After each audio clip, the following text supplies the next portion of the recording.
Here's your gold above that 1960 area, kind of forming a triangle soon. I should actually put that on here. So if you're long gold, you want this to break at stay above, first and foremost, 1959 area, and you want it to keep going because this expansion followed by this kind of symmetrical triangle can have a follow-on effect. Just make sure it doesn't do a fake breakout fast failure. Silver is going to be tough because it's right up at the Keltner channel. That's where it typically gets a little soft. And then, of course, there's this big old trend line from the high, but it's productive. Still great gap up, 3 strong weeks. Digestion week wouldn't be surprising, but it's still very productive. And gold has no interest in dropping very hard, does it? It is extremely defended. All right, if we can even digest here, but stay bid here, it's a beautiful thing because that's a gap up. So obviously, even if it comes all the way back down to and holds 179, it's still bullish. But man, oh man, this is break higher, tag, come in, get supported by the Keltner, and it's still trying to move higher. And really, it just needs that 186 to get above. What's not quiet is gold. It has that 186 right here, right now. We get above that, something's up. Gap up, tagged, came back, got supported, inside week, opened up extremely well, and now pushing through. There you go. I mean, it's gorgeous.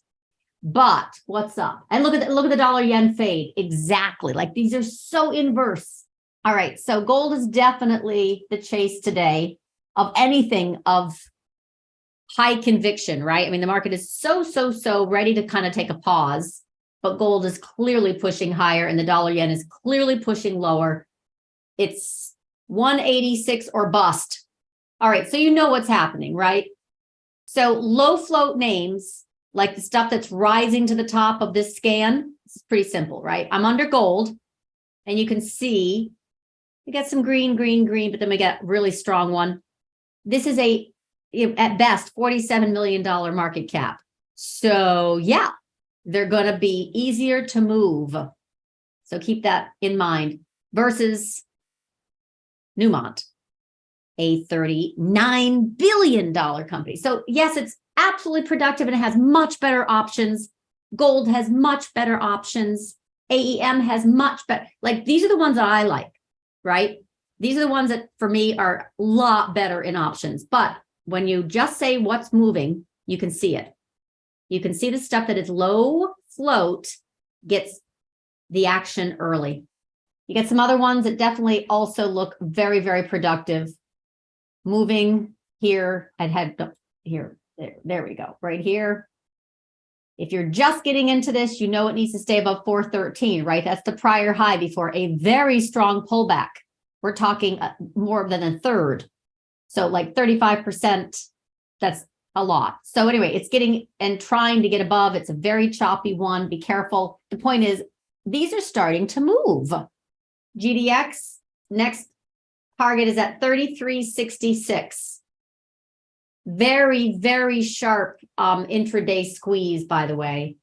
This little 30-minute squeeze, it got about 3.5 million that just flooded in on that Jolts print.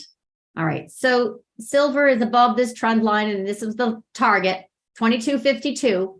That is a lot of energy here that it has expended to get up here. Remember that? Right? This was right here. Gorgeous rollover.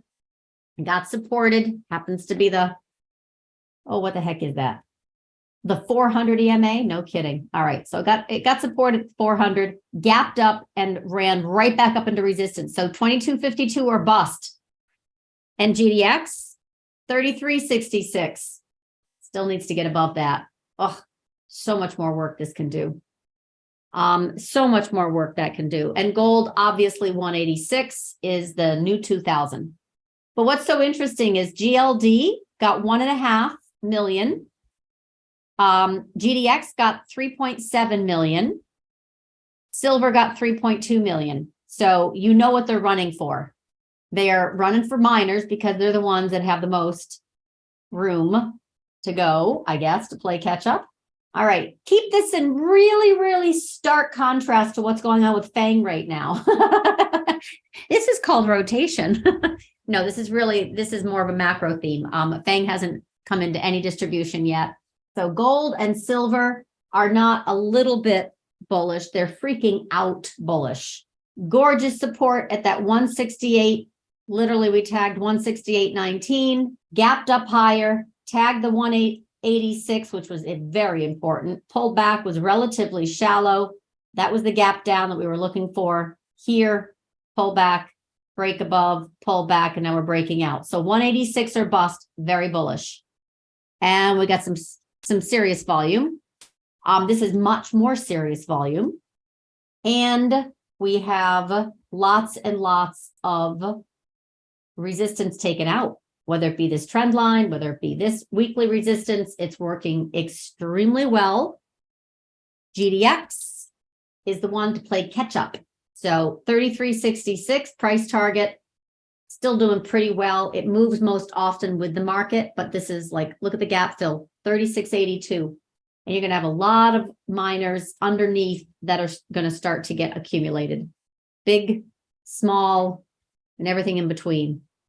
A little resistance at 33.84, so keep that in mind.